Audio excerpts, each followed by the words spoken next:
Hello and welcome to the Westcity Church podcast. If you'd like to get to know us more, find us at westcitychurch.com.au. We really hope that you're encouraged by today's message.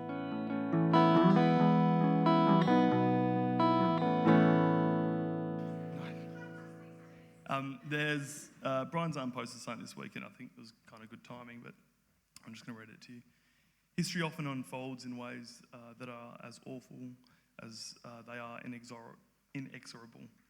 Thus, it behooves us to remember that we're not called to change the world, and then in brackets or in parentheses, we cannot bear that kind of pressure.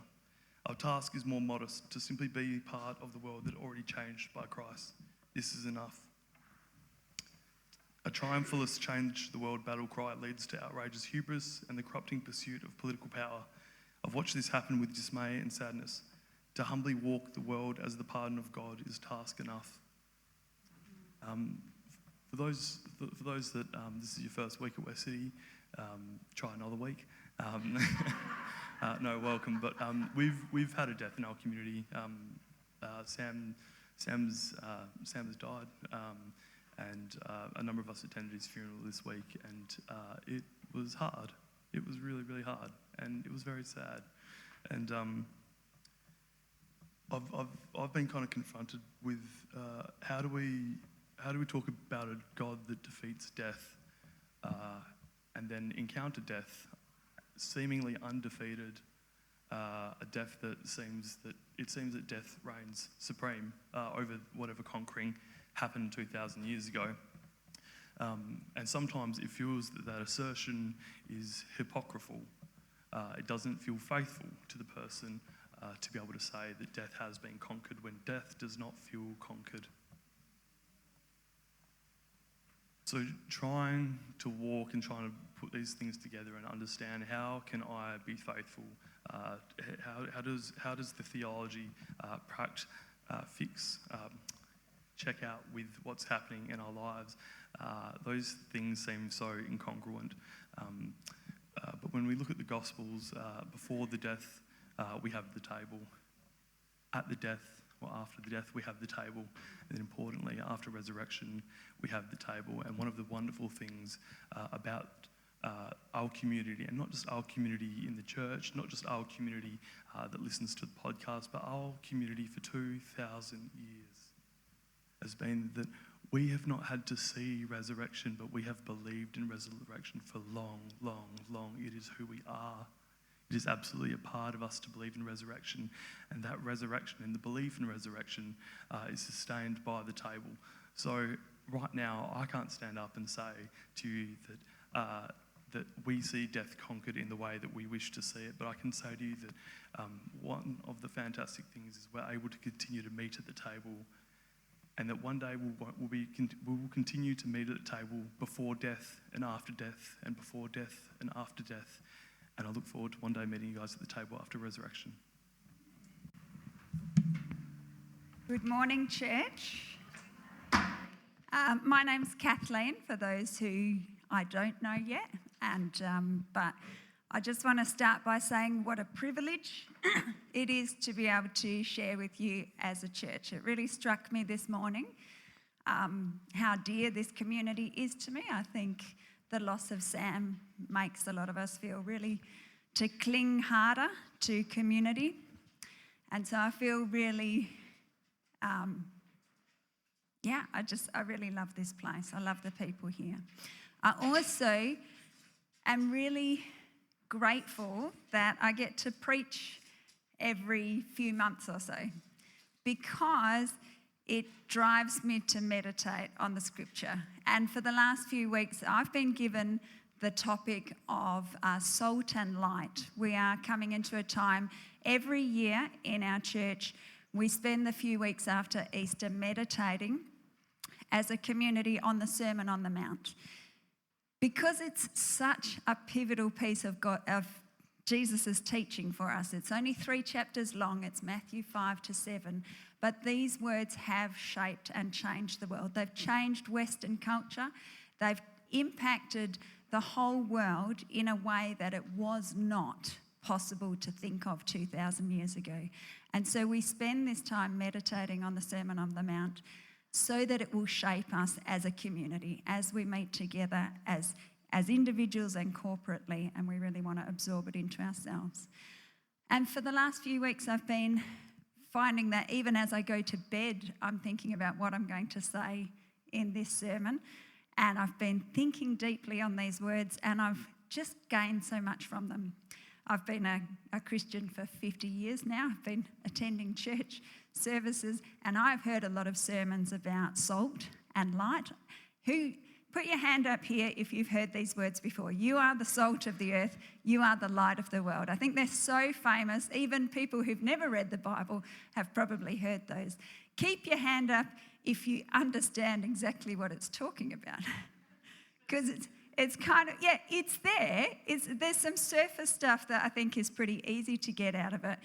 But why do these two metaphors go together? What is Jesus really trying to get at? So that's what I've been trying to think about. And as I've been preparing, I want to start by just looking at a surface level. I've got some salt here, and I'm actually going to leave that where you can access it, so that when we come up for communion, if anybody wants to, they can come and they can get themselves a little piece of salt and just put it on their tongue, because I want you to think about the attributes of salt. What is salt? What does salt mean? What are some attributes of salt? Does anybody want to shout some out for me?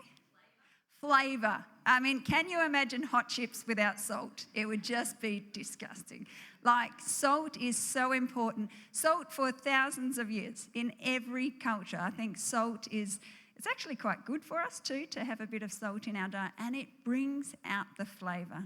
And a little bit goes a long way. So if you do choose to put, just one crystal of salt on your tongue, you will find it melts across your whole mouth. A little bit goes a long way. So that's one of the attributes of salt. It's a preservative. So refrigerators are actually a very recent invention, and all through history, salt has been one of the best ways to preserve food from going off. So to keep it from rotting, it's an excellent way of preserving. And another attribute of salt is it's a great cleanser. So we use salt water as a bit of a disinfectant. If you've got a wound, if you've got all sorts of things, you can use salt water. So we know that salt has some basic properties. And most of the sermons that I've heard about salt and light are really focusing on those properties. Flavour, preservation. Did you have another? Oh, yeah. So, and it's freely available too, and it's a big part of life. So I like that these images, because some of the images in the Bible we don't really relate to as modern Western people, but salt is still a big part of our lives. What about light? So I'll just light this candle.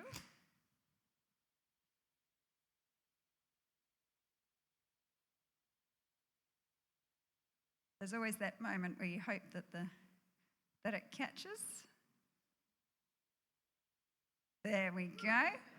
Can you see that from where you are? Now imagine this room was pitch black. And when we're in darkness, the darkness feels like it overpowers all light, doesn't it?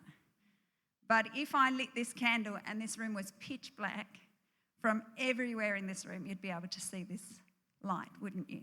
Because light always overpowers darkness. Even though it feels instinctively like darkness overpowers light, light always overpowers darkness. Light shows us the way. And a little bit goes a long way. When you're in pitch black, the tiniest bit of light, even turning your phone on or something, feels like a bright light in a dark room. So these two images are pretty obvious, but let's have a look at the words themselves in Matthew 5.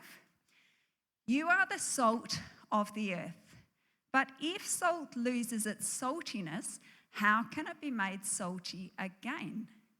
It is no longer good for anything except to be thrown out and trampled underfoot.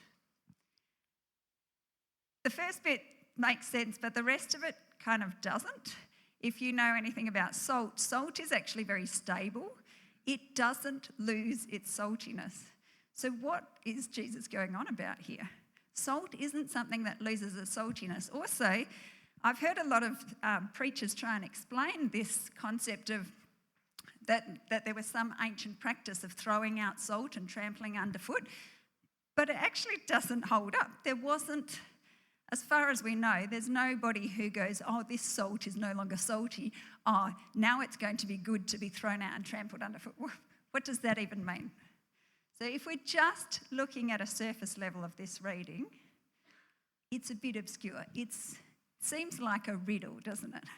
Jesus style riddle. Okay, let's have a look at light. You are the light of the world. That bit's easy. A city built on a hill cannot be hidden. What the heck is he going on about now? There's city on a hill kind of obscurely put in the middle of this. It doesn't even seem to be linked. Neither do people light a lamp and place it under a bowl. Well, that makes sense. Instead, they put it on its stand. It gives light to everyone in the house. In the same way, let your light shine before others, that they may see your good deeds and glorify your Father in heaven. Okay, so at a surface level, that kind of makes sense, doesn't it? But it is also a little bit jarring because later in the Sermon on the Mount, Jesus tells us not to do our good deeds to be seen by others. So again, there's something going on here that's deeper than just the surface level reading. Now, I find a great deal of frustration coming to the Bible as a modern Western person who only speaks English because it wasn't written for me. It wasn't written to me. I didn't live in that time. And I need to actually try and get my head around what the original listeners heard as they heard these verses. And Matthew is writing to a Jewish audience, more so than the other three Gospels. Matthew is very much writing to Jewish people, and nearly everything in the book of Matthew is written in such a way that you just have to drop a few words and the audience go, I know what you're talking about, because they knew the text. They knew the law and the prophets so well that they could just quote them at will. So when they heard salt and light, and even listen to the grammatical structure, you are the salt of the earth, you are the light of the world. Straight away, that's a very Hebrew poetry style where you're hearing two versions of the same thing, two angles on the same concept. So what is this shared concept between salt and light? And you have to know your text really well to really notice what the link might be. So does anybody here know, because I'm sure some of you have memorised some Bible verses, has anybody memorised Leviticus 2 verse 13? No? Do you want to put it up for us, Steve? Season all your grain offerings with salt. Do not leave the salt of the covenant of your God out of your grain offerings.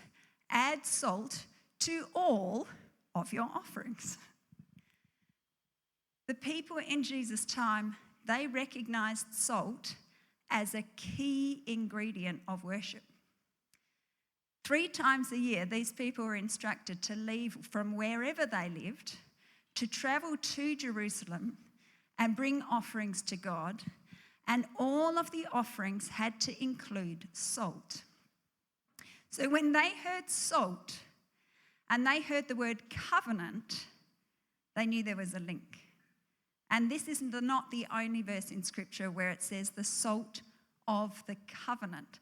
So now all of a sudden we've got this word covenant. It's one of those Bible-y words that we do not use in ordinary conversation today. It doesn't really mean that much to us.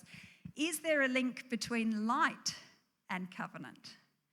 Am I on the right path here? So let's have a little look. One of Jesus's favourite prophets to quote from is Isaiah, and one of his particular favourite passages is Isaiah 42. And the people listening would have known this verse. I am the Lord. I've called you in righteousness. I will also hold you by the hand and watch over you. And I will appoint you as a covenant to the people, as a light to the nations. So again, you've got that word covenant and light. And also all through Isaiah is this image of a shining city on a hill, a light to the nations that all the people will stream to from all over the earth. So you've got light, you've got a city on a hill, and the city on the hill image would have stood out to them as well. They would have had a very strong visual image of that because they lived in the time of King Herod's temple. You've heard of King Herod, the madman who called himself the King of the Jews. And one of the greatest things he did was he was an incredible builder. And he built this incredible temple on a hill, on the mountain of Jerusalem. And it was made out of huge blocks of sandstone that had just been cut. And they say that when sandstone is fresh, it gleams white. And in the harsh, bright sunlight in Israel, you've got this white stone, and a lot of it's covered with gold. And as you approach Jerusalem from any angle, you could see this city on a hill shining. And as the light hit it, Josephus said it looked like a white mountain covered in snow, sparkling in the sun. And so somehow we've got these images tied up with the concept of covenant. But what is covenant? I have read a book. Clever me, I read a book. It's called The Epic of Eden, and if anybody wants to borrow it off me, this book actually taught me so much. It's written by a woman called Sandra Richter. She's an Old Testament lecturer at some Bible college somewhere in America. But it was amazing in helping me grasp the story of the Bible, particularly the story through the Old Testament, through the lens of covenant. And I came to realise that covenant is a foundational thread through the entire Bible, and that if you understand covenant as Matthew's listeners did, then this would have rung out with a particular significance. So I'm going to just take this moment to explain the entire Bible to you all, as I tend to like to do when I'm preaching, because in the beginning, God created the heavens and the earth. Heavens and earth. Now, we've been taught to think some pretty silly things about heaven.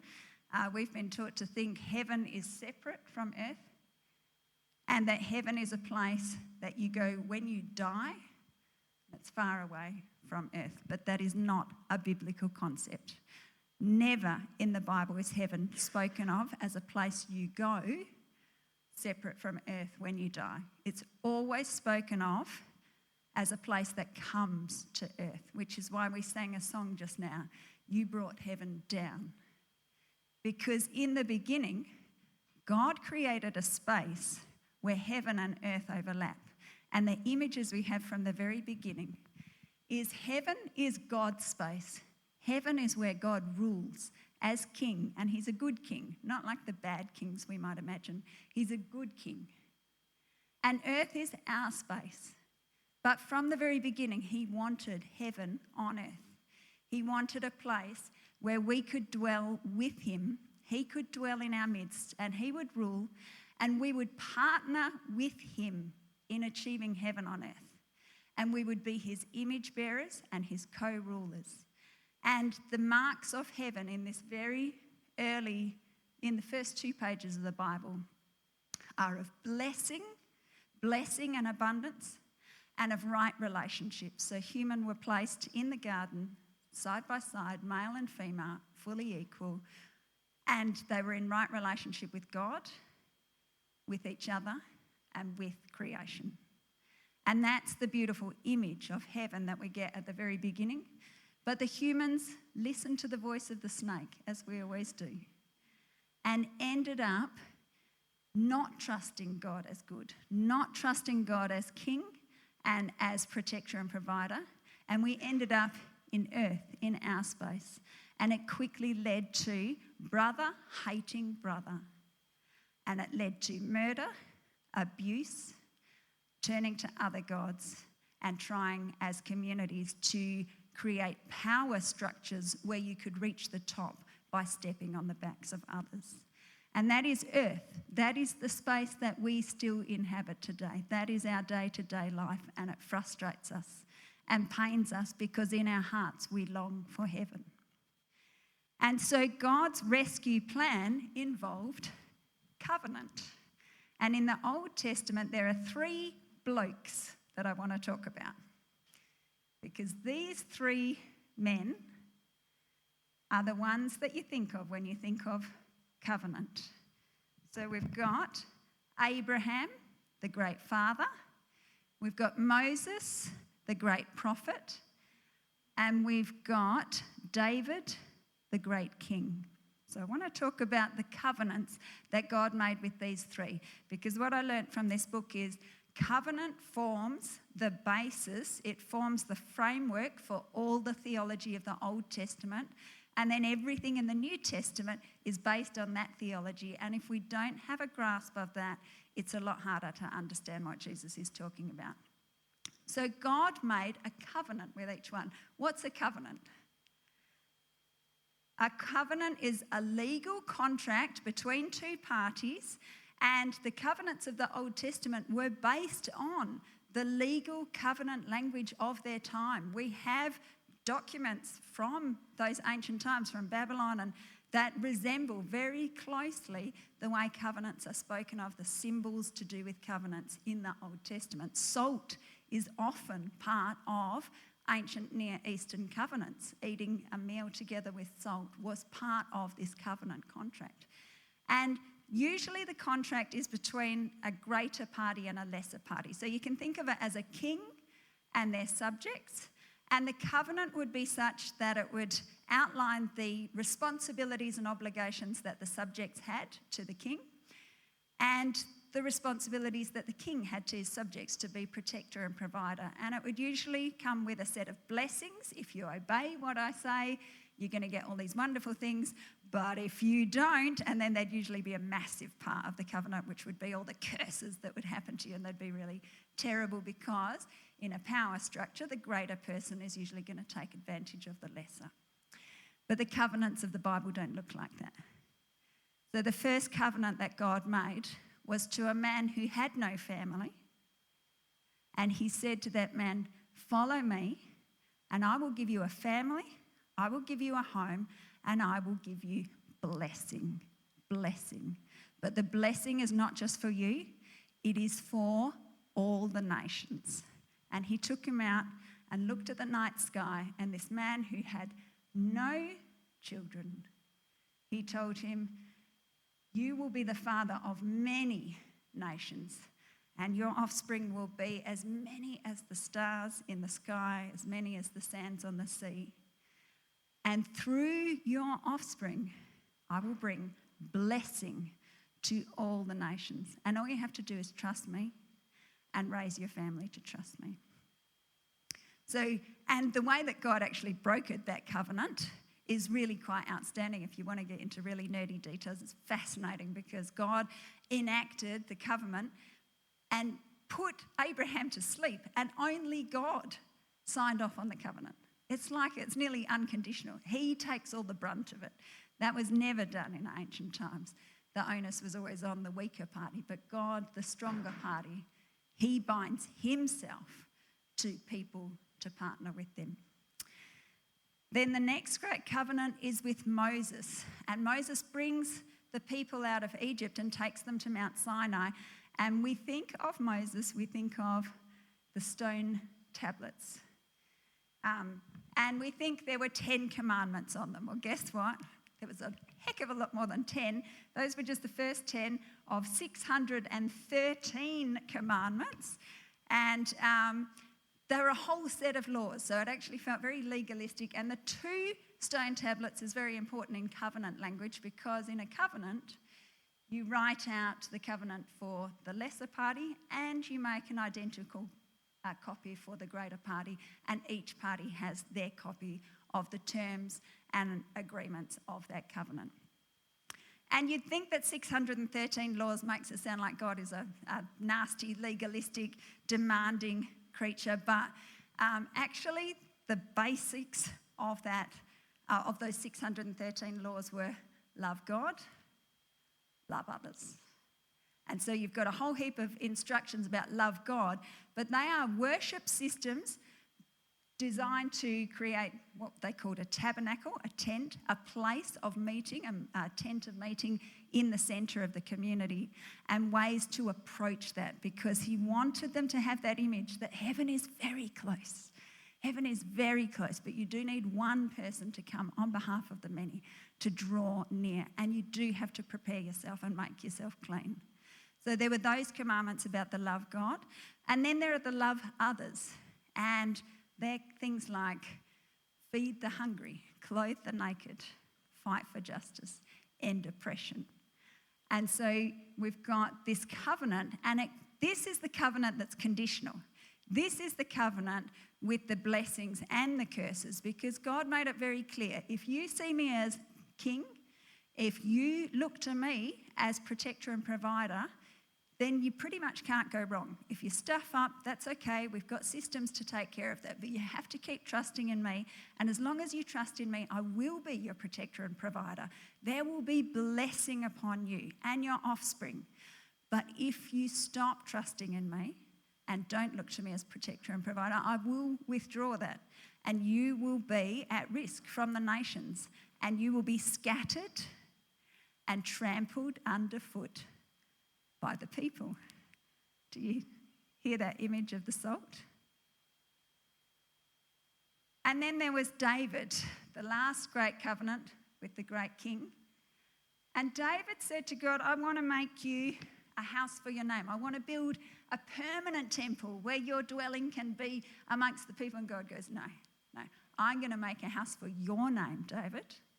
Your sons are going to rule, and your son will rule eternally if they trust me as king and look to me as protector and provider. I will place your son on a throne, and he will build a house for my name. So he made this, and again, it was called the salt of the covenant, because it was a long-lasting covenant with David about ruling. But in the time when Jesus came to speak the Sermon on the Mount, there's a problem, because the people had broken the covenant in every way. They had stopped raising their families to trust God. They had abandoned the law, and they had not ruled with justice over the people. And so everything that God warned them had come to pass. They had been scattered, they had been exiled, they'd been taken away from their home.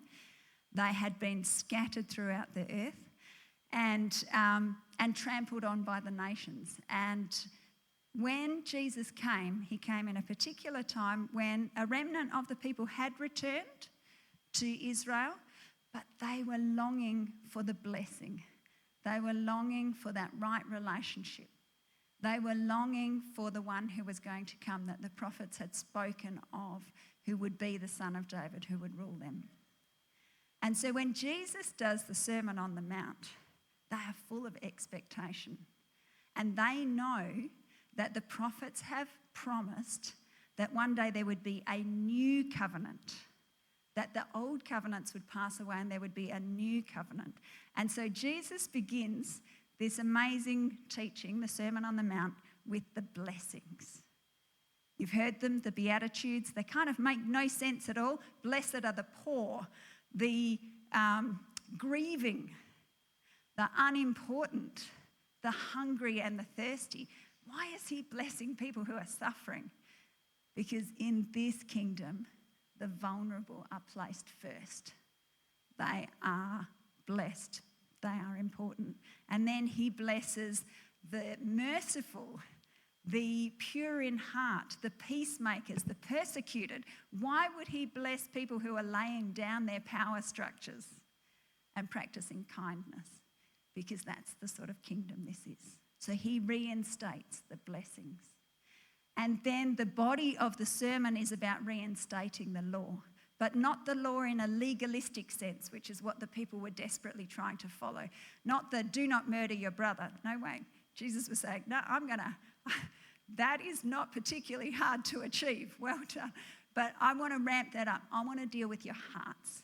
I want this law to be written on your hearts. I want you to look in your hearts and remove your hatred for your brother, your hatred for your enemy, your disposition to abuse and take advantage of people, your use of language to lie and manipulate others. I want you to deal with that stuff, because if I'm going to partner with you, if you are going to be my people and shine a light to the nations, you need to get that stuff right.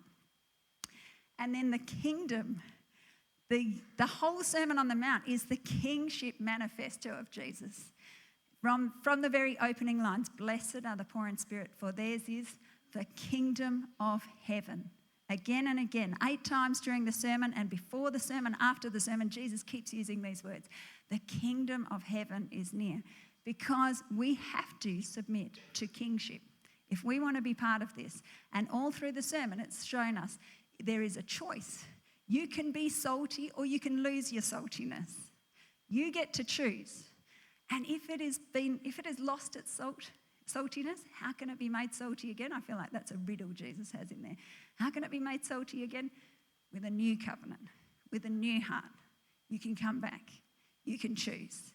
And so if we choose to be subjects of the King, if we choose to co-rule with him and be his image bearers, that's a choice that we get, because the kingdom of heaven is near. So when Jesus says, you are the salt of the earth, you are the light of the world, he's saying, let's work in partnership together. I am re-establishing everything and making it new. I am starting a new covenant with you.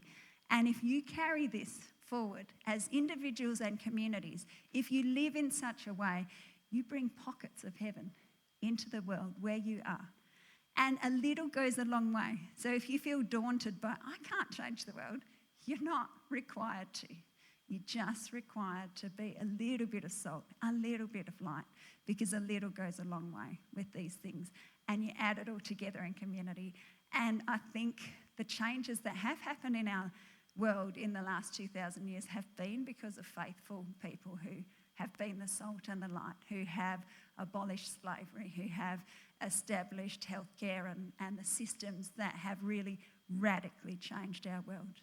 And so we are in the now and the not yet, because the Bible ends with a glorious picture of a city on a hill, a shining city on a hill where the gates are never closed. And this is what Isaiah the prophet also spoke about, where the nations will stream to it, where there is no darkness, only light.